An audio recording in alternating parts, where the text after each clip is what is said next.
Hello, everyone. Thank you. We'll get started momentarily.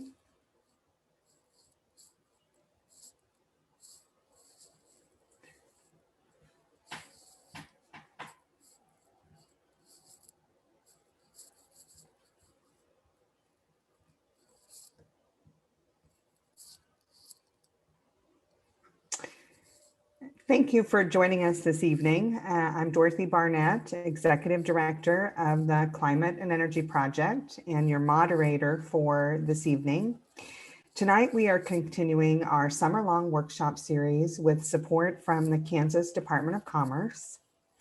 We're excited to hear from industry expert Amanda Miller with Olsson, who will talk about health and safety of wind energy, and wind farmer Pete Ferrell to give his perspective as a landowner and rancher who has lived among Elk River Wind Farm for nearly 15 years.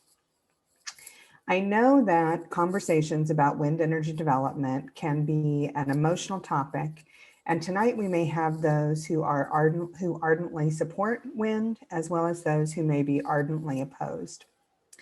Here at CEP, we use a simple set of rules to guide our interactions in this virtual space and beyond, and we ask for your help with them tonight. The most effective use of our time together is to ask questions of our experts in the chat rather than to add commentary. I'm going to tell you a little bit about the Climate and Energy Project. When Kansans have questions about renewable energy, they turn to CEP. For 14 years, CEP has been a trusted leader on renewable energy as a productive long-term solution with economic, environmental, and climate benefits. Our mission is to build resilience in Kansas through equitable, clean energy solutions and climate action. Our programs address clean energy, climate resilience, climate and energy policy, and civic participation. Using a collaborative approach, CEP connects people, organizations, and ideas. We present science-based facts. We work hard to facilitate critical thinking and community engagement, and we work together to co-create equitable and productive solutions. Our work drives climate adaptation and reduces risk while increasing community resilience. Our work throughout the state has connected us to the business community, chambers of commerce, economic development, education, faith, environmental, and agriculture organizations. We have been a resource for planning commissions, county commissions, and policymakers at the local and state level who are all trying to navigate the transition to clean energy.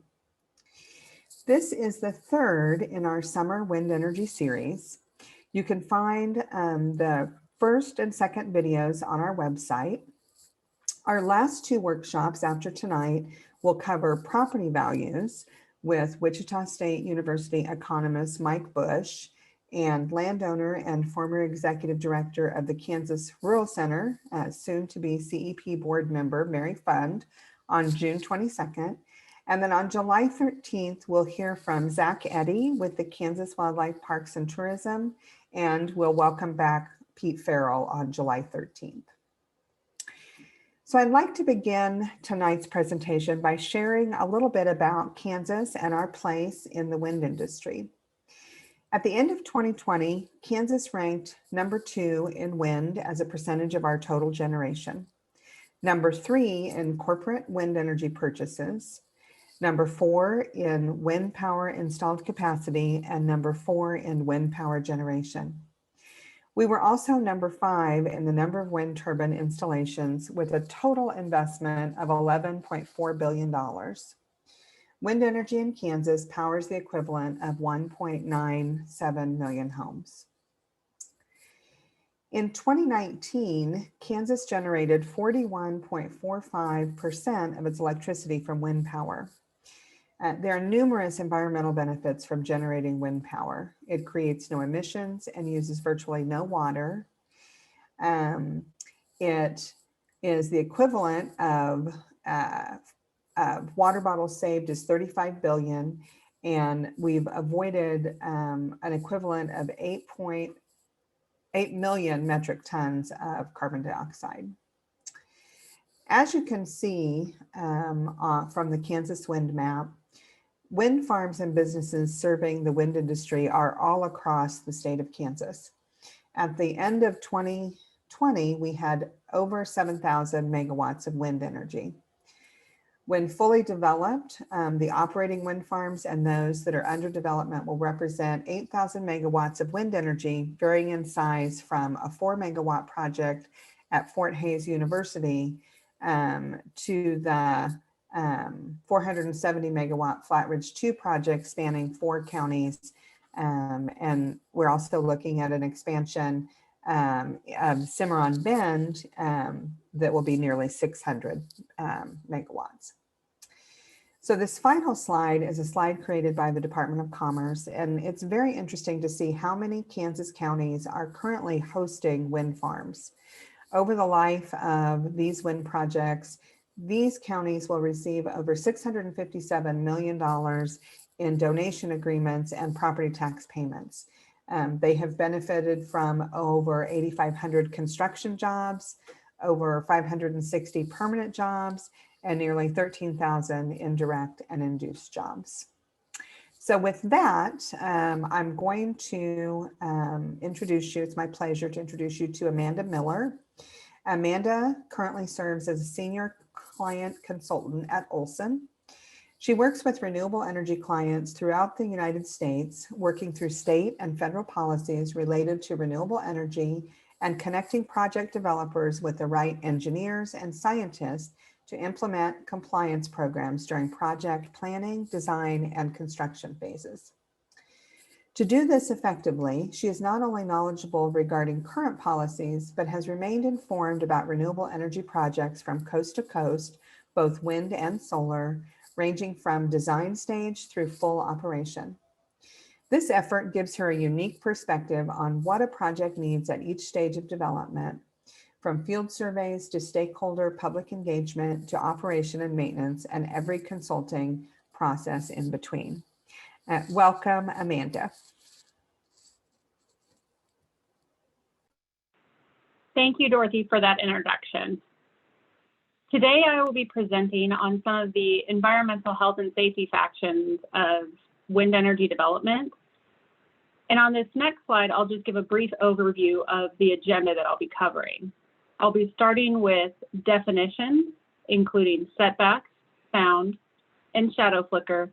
And then finally, I will be discussing mitigation strategies that can be implemented by the landowner as a participant in a wind project or by the renewable energy developer.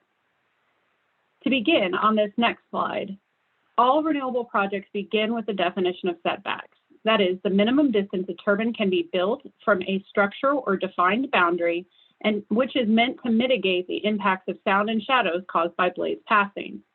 Setbacks can be defined by many entities. Generally, a renewable energy developer has a predefined setback based upon their own development standards and the engineering specifications of a particular turbine model. Further, federal, state, and/or local and state ordinances or permits sometimes include more specific provisions related to sound level and shadow flicker based upon stakeholder participation in the regulatory process to define setbacks. Setbacks themselves, as identified on this next slide, generally are based on a few industry standard definitions. We begin with total height, which is defined as the total tip height of the rotor blade from ground level. Next, we would define sensitive structures, which are generally defined as areas of community congregations, such as a school or place of worship, as well as occupied residences. To define how property lines are incorporated, the industry standard is to review participating, that is, parcels with a legally binding agreement signed with the renewable development, and non-participating parcels. Those would be parcels not held to a legally binding agreement with the renewable development and therefore not participating in the project. Property line itself can be a point of contention. Some counties or city regulations define property lines as individually held parcels within a jurisdiction, while others allow for a single landowner to have multiple adjacent parcels and therefore be considered a single property line boundary rather than individual multiple adjacent properties that a single landowner may hold. Finally, we would define an aggregate project. all facilities required for the construction, operations, and maintenance of a renewable energy facility within a defined property boundary. This allows for potential expansions of facilities or alternatively, repowering of facilities. As shown on this slide, this is what a typical setback classification looks like. We begin with defining those structures that we want to set back from and identifying a minimum setback. Generally, property lines are based upon the total height, again, the total tip height of the rotor blade when fully extended from ground level, and can vary depending upon the turbine model chosen. Participating existing occupied structures are generally based upon, a setback is generally based upon total height and generally includes a minimum distance. Again, these would be occupied structures that are existing on the landscape and are involved in the renewable energy development. A non-participating, those who are not engaged in the development, may have a different setback distance, again, generally based upon total height, and may identify a minimum. Non-inhabited structures, these could be barns, sheds, or even to some extent commercial animal feeding operations, are generalized. What is the distance that is required by the engineering specifications of a turbine? We then finally have other features on the landscape, public roads, highways, railroad right-of-ways, or alternatively, above ground public electric power lines or communication lines. These are based upon total height. Landowners do have the option to waive any of these setbacks within their property boundaries, as well as the non-participating landowners may waive these as well. It's part of that discussion to have with the renewable energy developer during the development and design process. We now come to the definition of sound beginning on this next slide. Wind turbine noise can come from two sources. One, the mechanical noise from turbine components, and two, the aerodynamic sound from the airflow over turbine blades. Advancement in turbine technologies have reduced mechanical noise, that first definition, but there will continue to be a sound as a result of the air flowing over turbine blades, the second definition. Additionally, operations and maintenance is required by turbine manufacturers to assist with those mechanical noises. Aerodynamic noise can be reduced by turbine design and operation, such as feathering of blades or modification to internal components, but will likely remain constant at a given point. Sound levels in general also increase with increasing wind speeds, with or without the presence of wind turbines. Think of a particularly windy day in western Kansas. You will continue to hear the wind rustling leaves, grasses, or perhaps shaking the shingles on your house. However, it's not proportional after a certain point. The noise just becomes noise. To quantify sound, as illustrated on the next slide with this figure, we use the logarithmic decibel scale. I was recently asked why the D is small. It relates to the deci measurement in the metric system, and the B, which is capitalized, refers to the bell system, which is used as the measurement. On a logarithmic scale, as that used for decibels, the quietest sound you can hear would be defined as 0 dBA, shown at the very bottom of this graph. While a sound 10 times more powerful, for example, a whisper, would be heard at approximately 15 dBA. To quantify sound, engineers use a sound level meter to measure sound in a standardized fashion. A weighting is the most accepted method for community sound measurements, those that may be regulated by a county, city, or even a state, as it is approximate to what the human ear responds to. Typically, if you reviewed all of the sound level requirements that are on the books right now for counties, cities, and states, you would see a range of between 40 and 60 dBA. These sounds are based upon the sensitive receptors we've defined earlier, an occupied home within the project boundary, and the range of sounds that is comparable to a sound a receptor would hear from a conversation. To explain a bit further, if you are within a home and you can hear a conversation outside, that may be similar to the range of sounds that you would hear with these restrictions of 40 to 60 dBA. It is important that stakeholders within the community participate on what acceptable noises are, as each community may have different thresholds for annoyance. For example, a sparsely populated community in rural Kansas away from industrial noises may have a different threshold than a similarly sized community in a more developed area accustomed to industrial noises. Those noises could be anything from an active airport or even a small interstate nearby. This brings me to the definition of shadow flicker and the last portion of my presentation on this next slide. Shadow flicker itself is defined as the effect of the sun on the horizon shining through moving turbine blades and creating a moving shadow. Shadow flicker can only occur when the following conditions are met.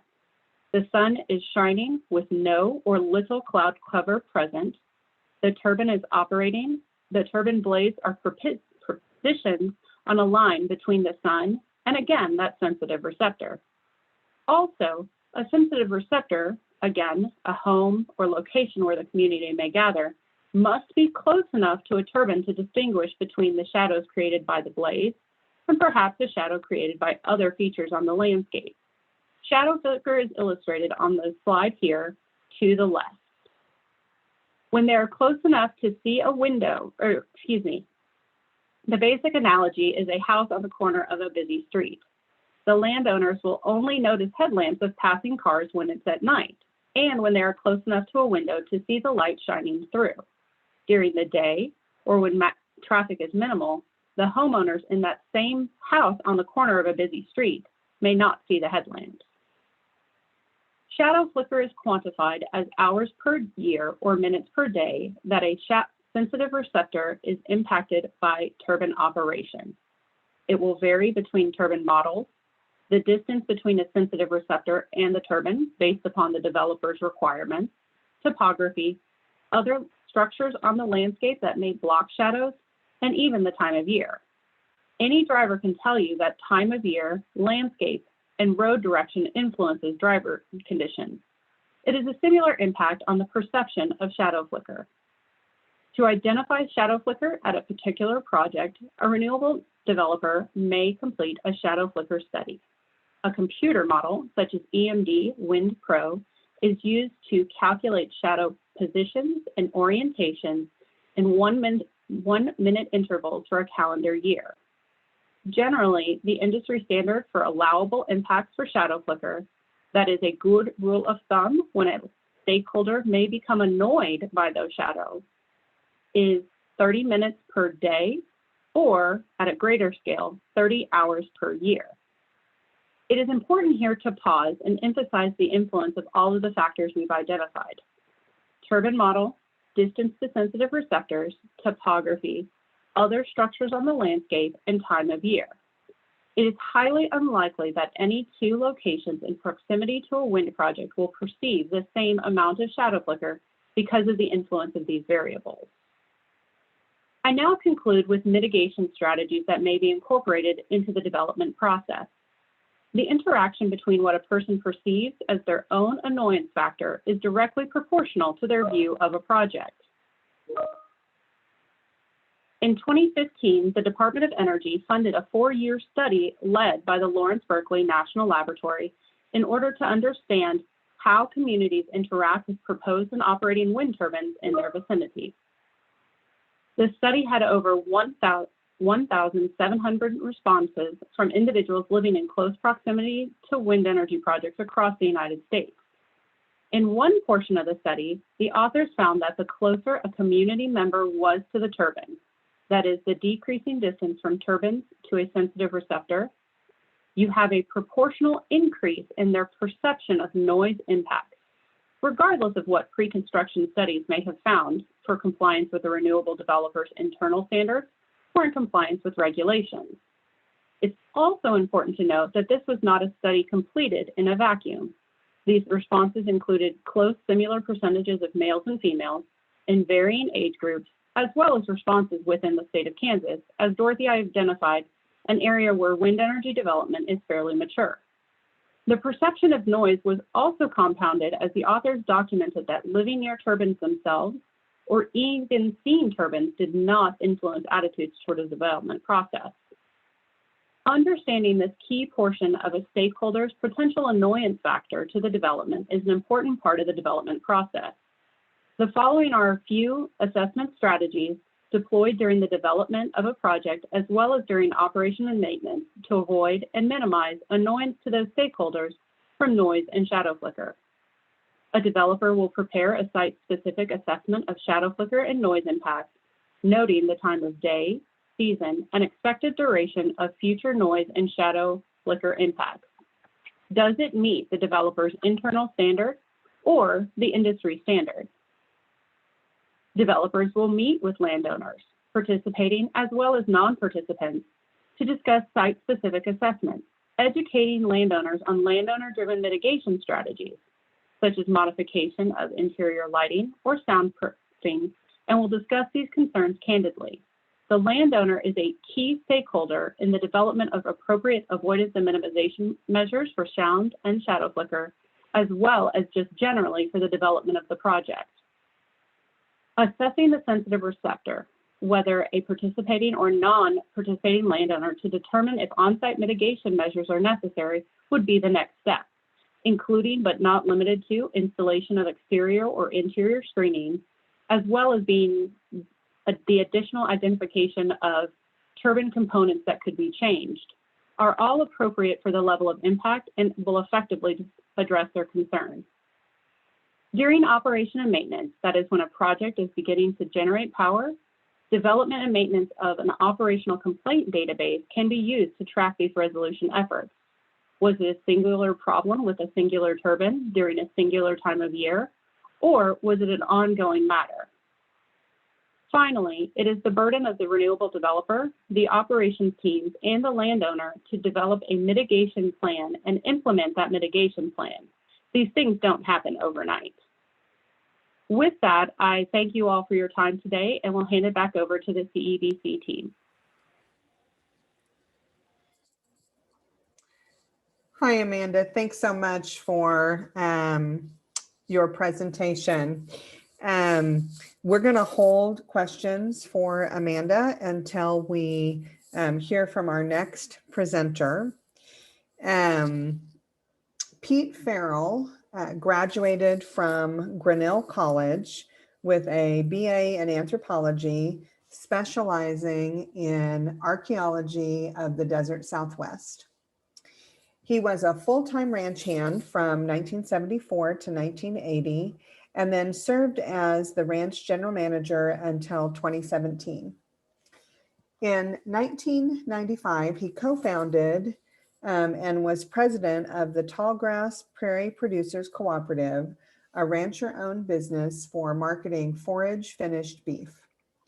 He was the initiator of and primary landholding member in the development of the Elk River Wind Farm, which was constructed on the Ferrell Ranch in 2005. We're super excited to hear from Pete as someone who has had wind energy on his property for more than 15 years now, or at least started the project more than 15 years ago. After Pete gives some remarks, then we'll bring Amanda back and we'll have a conversation about Amanda's experience as a professional and Pete's experience as a practicing wind farmer. Welcome, Pete. Thank you, Dorothy, and thanks to you and your team. As you know, I applaud the amazing work you do to bring the facts to light surrounding renewable energy in Kansas. It's an invaluable service. So again, thank you so much. I am starting with this slide to remind Kansas that we've been extracting energy from our landscapes for a very long time. This photo was literally taken approximately 100 years ago, I believe, on this ranch. Sometime in the 1920s, they began extracting petroleum. The bottom line for this is that, and I'm going to make a strong statement here that I stand by. If we're going to have electricity, if we're going to have energy, quite frankly, the sooner we stop burning petroleum, the better. And you know, I can't I can't state that strongly enough. When I began researching wind farming in 1994, I had already been informed that we had a carbon CO2 problem then, and it was a significant motivator for me to carry forth with the development of this wind farm that's now on the ranch. Would you go to the next slide, please, Aaron? So here I am in 2005. The wind farm is being constructed behind me. Again, disruptive at the time of construction, but the landscape does recover. If I had to do it again, I would do it again, but I have learned a lot in the ensuing years about what it's like to live near a wind farm. And I would ask our viewers to think about any time you decide it's in your interest to bring another entity onto your land, and I'm talking to farmers and ranchers now, you're going to have to develop a successful, a good working relationship with them. And in this case, very long-term agreements are in place. So bottom line of this comment is know who you're doing business with. And I would add to that, if you don't trust them, don't do business with them. That's hard to do. In my case, I was so fortunate that I was actually doing business with a young entrepreneurial individual who was just starting wind farming. And so I wasn't dealing with kind of a heavy-handed corporation. But even in this case, I would remind our viewers that I had to get my own counsel on this. I had to really answer my own questions independent of what the developer was telling me. The first developer that approached me in 1994 actually flew me to California, where I could see turbines that were in action and I could talk with the landowners there. One of the comments that I remember one of them saying was, "What turbines?" Because he had accepted them into his landscape and and he said, "I'm ranching here like I always did. I'm watching the cattle, I'm watching the grass, I'm watching the water, and the turbines are just part of this landscape now, and I hardly notice them." So being able to speak with somebody who had actual experience, you know, dealing with them at the time was highly beneficial.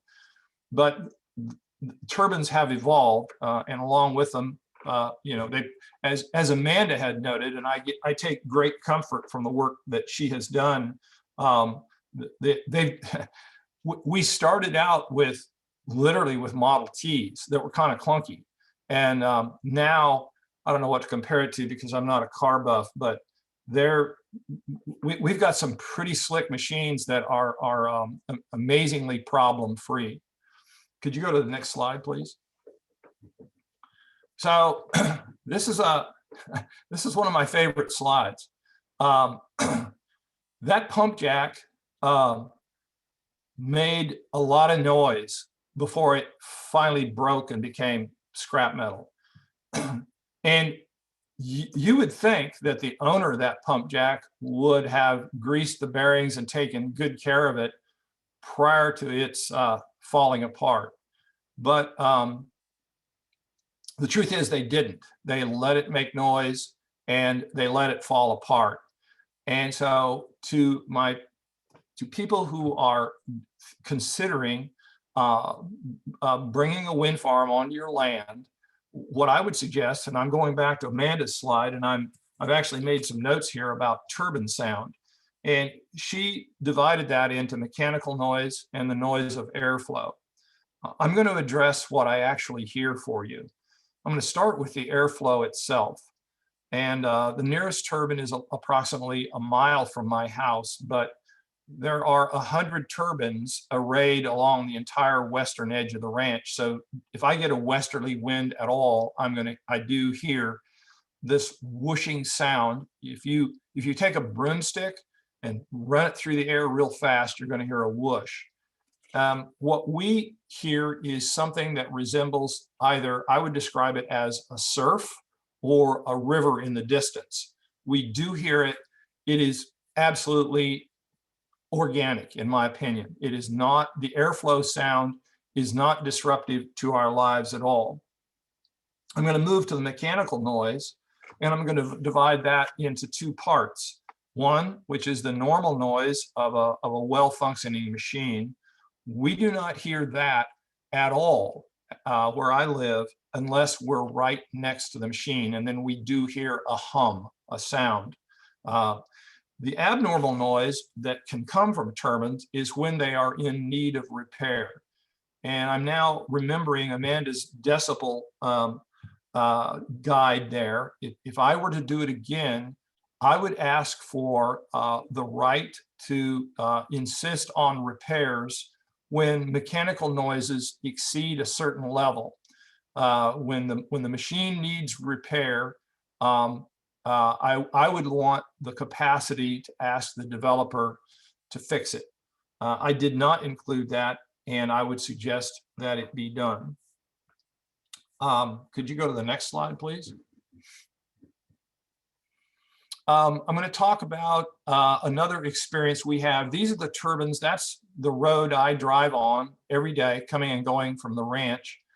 I asked the developer to include the ranch road as part of the infrastructure of the wind farm. And I did that to limit the number of roads they were building on our property.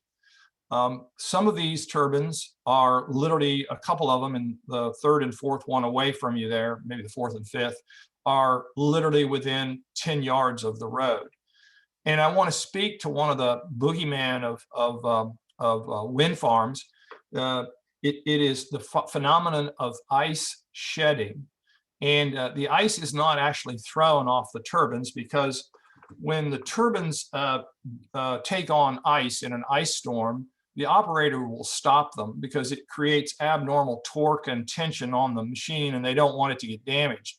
So the ice does build up on the blades, and then when it, as you know, if you've ever watched it slide off of your roof, when the temperature gets to a certain degree, it slides off. And so the only precautionary measure we need to take here is, when the ice is falling, just stop for a few moments and it will be down within 5 to 10 minutes, and then you can drive through. But I don't want to misstate, there is a hazard here and we have to be aware of it. To landowners who are considering this, I wish had I realized this, I probably would not have used my primary access road as an access road for the wind turbines. I would have gone ahead and let them put the array away from the road at a little further distance, because I can't warn everybody about that hazard. Next slide, please. This slide, the next one, I have livestock in them. You'll see that I want to speak to the issue of shadow flicker. First of all, we occasionally, once literally in a blue moon, we will see flicker at our house. But as Amanda pointed out, the variables that create flicker are as variable literally as the weather, the time of day, the time of year, whether there's cloud cover. There's 1,000 variables. And so it is a rarity that we even see flicker where I live. The issue that's sometimes raised is wondering if the presence of a wind farm will affect animal performance. Our ranch has cattle, sheep, and goats. Those happen to be the goats that you're seeing in this slide. To our knowledge, and this is 15 years of data, certainly with cattle being the longest, we have the most information on the cattle. We have seen absolutely no effect on the reproduction, on the weight gain, on the health of the livestock living in proximity to the turbines. Several humorous things have occurred. For example, on a very hot day, would you go to the next slide, please? I can't remember what I should. Yeah, well, they're not doing it right there because it's kind of cloudy, but on a hot day, we will see cattle lining up in the shadow of the turbine tower to try to get in. We have no shade out here, as you can see, and they'll try to get in the shade of the turbines. The only flicker incident that I had was on one occasion. I was riding a green horse, and the blade shadow came around. He jumped over the blade. About the time he hit the ground, the blade came again. And so we were literally hopscotching over the shadow flicker for a while until I realized I need to get the horse out of the region there. But again, there in terms of livestock production, I repeat, there has been absolutely zero evidence of any reproductive problems with any reduction of gain of these cattle. Literally, they're just like us. They kind of just don't notice them. They are there. Although there are no longer any wind farms being built in the Flint Hills, the capacity we burn right up to the base. When we do burn, we of course inform the wind farm operators what we're going to do. We get our permits in place, but we are not prevented from carrying on our routine pasture burning right up to the base of the turbines. Next slide, please. The other thing that does need to be mentioned as a big advantage, and as I've said, if I had to do it again, I would do it again. Beauty is in the eye of the beholder. I can't wait to get rid of the oil field debris off of this ranch. I do not mind at all having the wind turbines there. Beauty is in the eye of the beholder, but here's an advantage that I didn't see coming, and the advantage was because this is a turbine road. I can't remember when this picture was taken, but it was relatively early in the wind farm. I think this might have been taken in 05 or 06, soon after completion of the wind farm.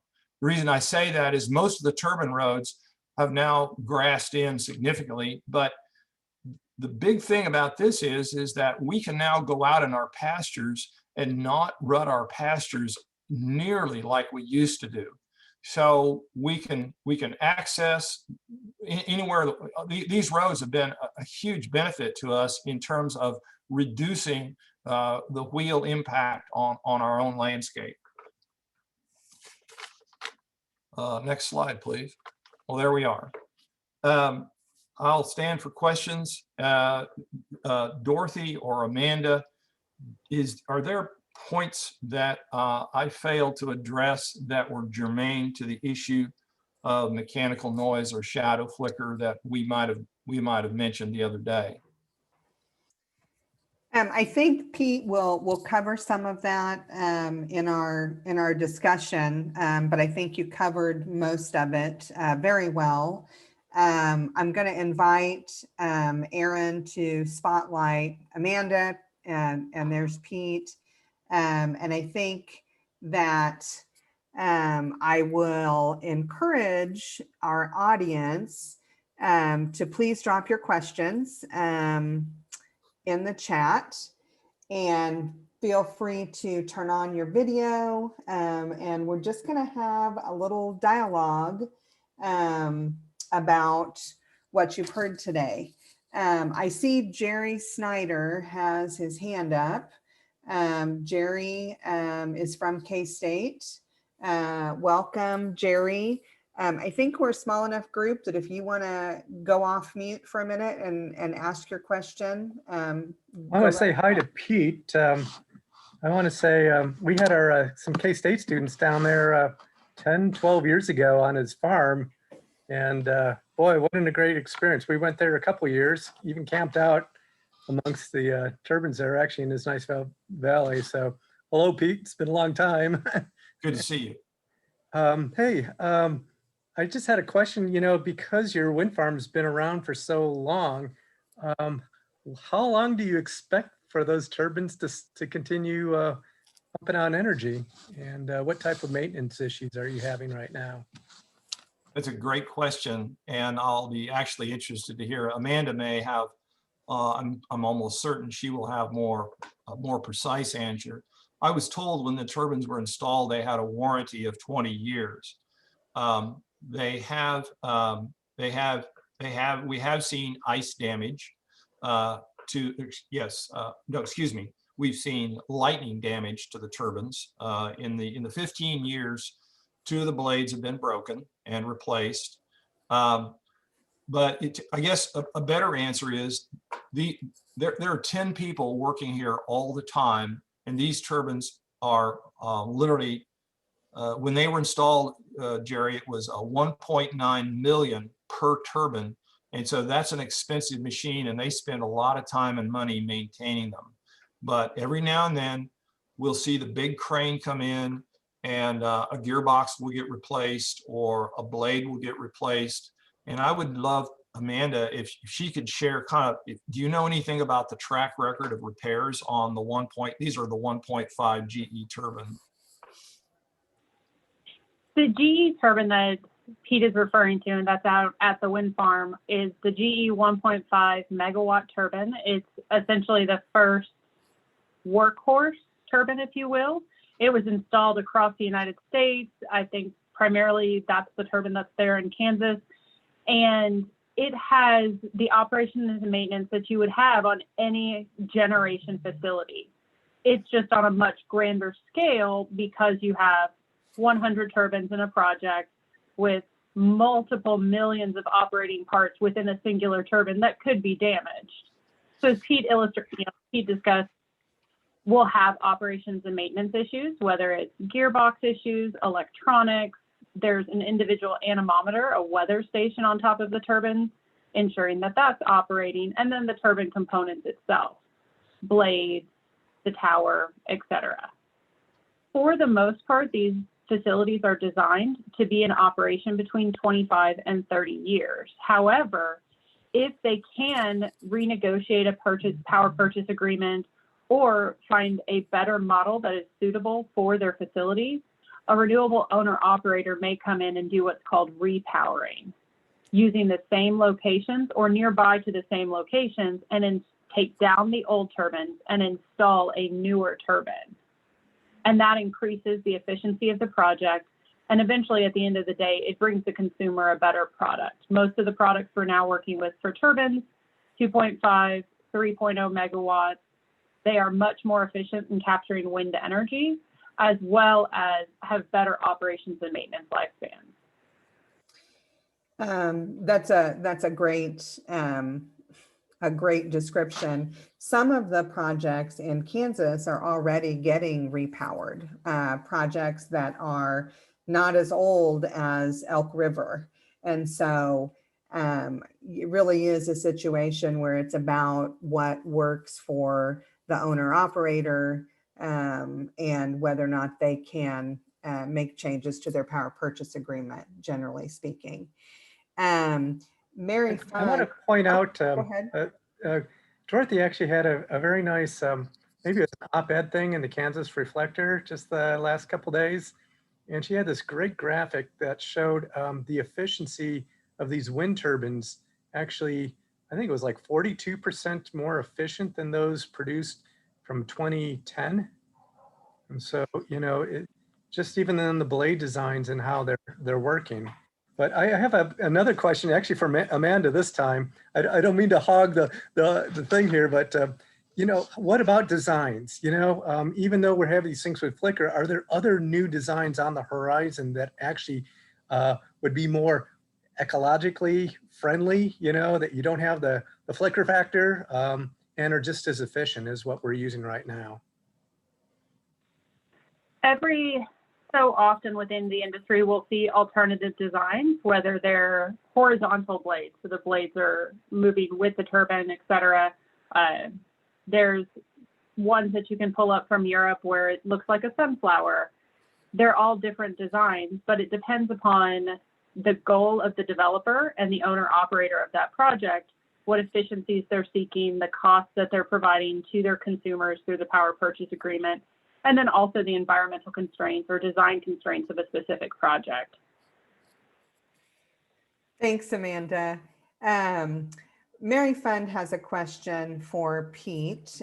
Pete, when you talk about the noise you hear or don't hear, how close are you to the wind turbines? How close is your house? Is that where you hear them, or just passing by on the access road? can you give a little bit of context about how far away you are when you're Yeah. talking about the noise you hear? Again, our house is approximately a mile from the nearest turbine, but all 100 turbines are arrayed. If you just drew a north-south line, a mile west of my house, we can see them up there. Any westerly wind, prevailing wind, brings noise in our direction.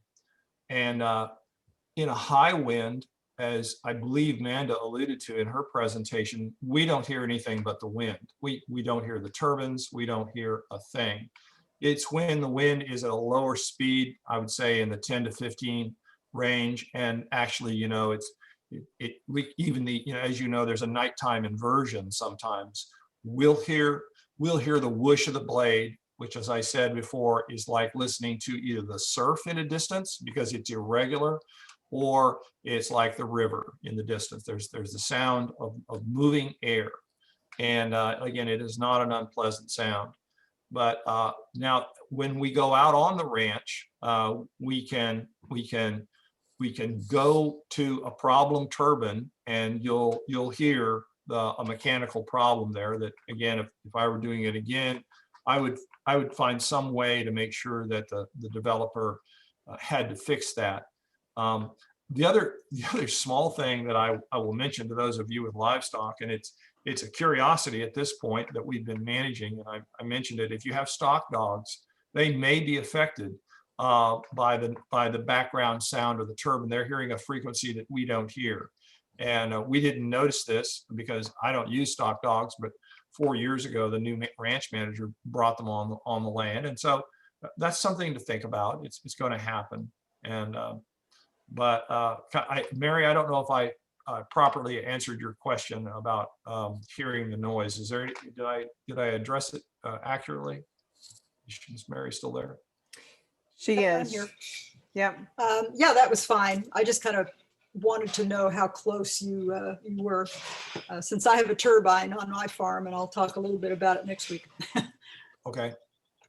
But it's, the sound is similar, and there's certainly a lot of, variation. Yeah. Due to a lot, it changes from time of day and direction of the wind and season.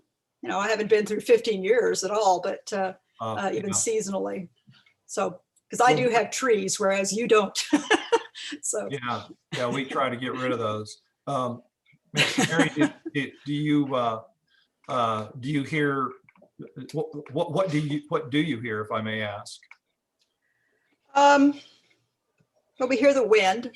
Again, I think that's certainly accurate. That higher winds, we hear just the wind. Some days we can hear, I think it's more of the mechanical noise. But then this wind farm has been in production or operation about, let's see, since November of 2020. So it's very new, and there's a lot of starting and stopping, and it's operating, but maybe that has something to do with it too. So, but sometimes it's louder than other times, but it's always background noise. It's always somewhere else, and it's I don't find it any different than the sounds of farm equipment and industrial farming that's going on all around me, because I live in a very different place than the Flint Hills. So. Right, and I'm reminded of something that I was asked to watch for when we had the wind farm installed. I was told, watch to see if the animals that depend on sound for their defense do okay. And so one of those animals is the jackrabbit.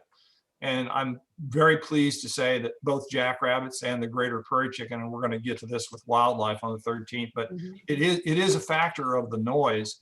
Fortunately, there is not so much noise that the jackrabbit cannot hear the coyote coming. In other words, our jackrabbit population is still flourishing, because there was the concern that the background noise would ruin its defense mechanism. Um, so I want to jump in and say two things. Ask Amanda one question, and then I have a question for you, Pete. And if others have questions, raise your hand or pop them in the chat. Amanda, you know, Pete's wind farm was developed and sited more than 15 years ago. How much has the way we site wind turbines changed in that time frame? Can you give us any kind of what's different today versus back in that time frame? A good example of that would be what Pete referred to. A landowner 15 years ago may have said, I don't want new roads. Please use my existing ranch roads, my existing 2 tracks, do the improvement there, place the facilities close by to those to limit the impact that you would have on a project. We now have built in safety measures about, as Pete alluded to, ice sheeting or just general operations and maintenance traffic. You may not want the impact of an additional road, but the developers acknowledge that these are operating generation facilities. They will have operations and maintenance. And so an additional road may actually be good to stay out of your way as a landowner, to put it bluntly. Yeah. Additionally, the impacts of shadow flicker, noise, even just the visualization, as facilities have gotten closer to these sensitive receptors, as Mary alluded to, her facility is a little bit different than Pete's. Those distances become more important. We're not placing facilities in extremely rural Kansas with low population density. We're going to alternative areas where those conversations have to be had up front and candidly about the project. That's great. One of the things that we've noticed in talking with developers and as we're seeing some things that have changed, you know, you mentioned the larger turbine. So, you know, we're seeing fewer turbines generate more power. And we're also noticing a difference in micrositing. The way that the turbines are placed is much different in some of the modern wind farms in Kansas than it is in kind of Pete's more straight line. And so can you talk about how that has changed? And then we'll get to your question, Marcy. Of course, and that would go to the maturity and the changing in the engineering of the facility itself. The turbines previously could be placed, as both you and Pete have alluded to, straight lines. We have projects that are just direct straight lines. As we've learned more about the efficiencies of the project, the efficiencies of a turbine itself, we are placing them specifically to capture wind to the very best capacity that they can. So we're removing some of those straight line rows and putting them in locations where they can achieve the best power, as well as being sited responsibly for engineering, environmental, or landowner constraints. That's great. Thank you. Marcy, I'm going to welcome you. Good to see you, Senator Francisco. And I'm going to let you ask your own question if you would like. So Pete mentioned the prairie chickens, and we had heard concerns about, prairie chickens are happier when there's something not high above. That may be a place for a hawk to roost. Can you say anything more about that? Yes, hawks like trees. We did a survey 3 years after the wind farm was installed. They had students from K-State, I believe, Jerry, coming out here. By the way, we never found one dead bird that I was told. So there's that. But then hawks like trees. They want to be 50 to 75 feet off the ground. 262 feet is too high for a hawk. They don't perch up there, period. And so anyway, bottom line is that the wind turbines here do not serve as a perch for the hawks. we'll get into this on the 13th, but our prairie chicken population is alive and healthy. Before we go on to Jerry's hear. question, before we go on to Jerry's last question, Pete, I've heard you talk over the years about the impacts of the wind farm on your ability to continue ranching through drought, through other difficult farm times. Can you talk just a little bit, and I'm not asking necessarily for a dollar figure, but can you talk a little bit about the economics as a landowner for leasing your land and what it has done for the Ferrell Ranch? Yeah, I'll couch that my answer within some data about rainfall. I've been tracking daily rainfall on this ranch since 1996, so I have a 25-year data stream. I'm facing climate change in real time, and this is, and by the way, this is just now coming to light. I can't find enough data to say it's broad spread, but I can't believe it's just happening here. In 25 years, Dorothy, if I look at the last 12, we're seeing a pattern shift, a pretty radical pattern shift, in which we're getting 20% more rainfall in May, which is cold and cloudy, by the way, along with the rain. And get this, a 40% drop in rainfall in June. Bottom line is, we are no longer stocking this ranch as though we're going to get rain. And if we're not for the wind farm, I'm not sure how we would get by. We are making up that deficit. So we're stocking our cattle at 60% of what was normal. That's a 40% revenue haircut. We're trying to make up for it, and you saw them. We have a very large herd of sheep and goats that we think are going to make up the difference, and they are a far more drought resilient animal. But climate change is happening in real time for us. We're facing it. These weather patterns are shifting. Nothing is for sure. I'm so grateful I have the supplemental income, because I just don't know. I don't know what others are doing in the face of this change. And by the way, that weather pattern occurred throughout the southern Flint Hills last year. It was a short year. So as I've said, wind is my best cash crop. It blows during a drought. Thank you, Pete. Jerry, I'll give you a last short question, and then we are going to wrap things up. First of all, Pete, I hope I can take some K-State students down there maybe this fall, since we're not socially distancing anymore, which is a good thing. But we haven't been down there for a while, so I'd love to have a tour. This is probably a question more for Amanda, but all of you actually can probably pipe in on this. But how important is it for Kansas in particular for us to upgrade our national power grid, to accommodate all these wind farms? Because right now the current power grid is very inefficient. It loses energy, and where the bulk of the power is coming from is the Midwest. But for Kansas, how important is it, and what can we do to get this moving along? Amanda, I'll let you start. That's a great question, especially facing this, snowmageddon, snowpocalypse. That conversation is happening post February 2021.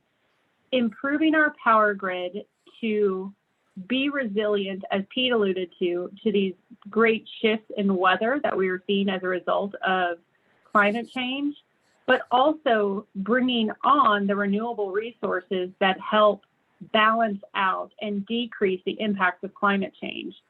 Specifically within Kansas, the state, the utilities, they've done a great job trying to manage the grid, but they are a part of a larger system in the Southwest Power Pool.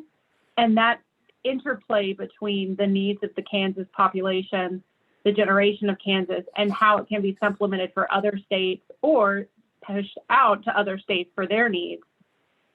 It is somewhat inefficient right now, but there is a lot of conversations about how can we change it in the face of these weather events, weatherizing facilities, both the generation and transmission, as well as what additional steps can we take, be it wind, solar, or battery, to limit the impacts of climate change?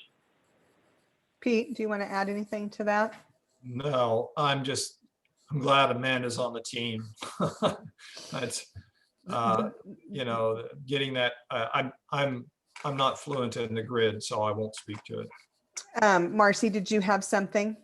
So I want to say I am so sorry that the Kansas legislature is no longer a member of the Kansas Electric Transmission Authority, because that was a good connection with the SPP, our Southwest Power Pool.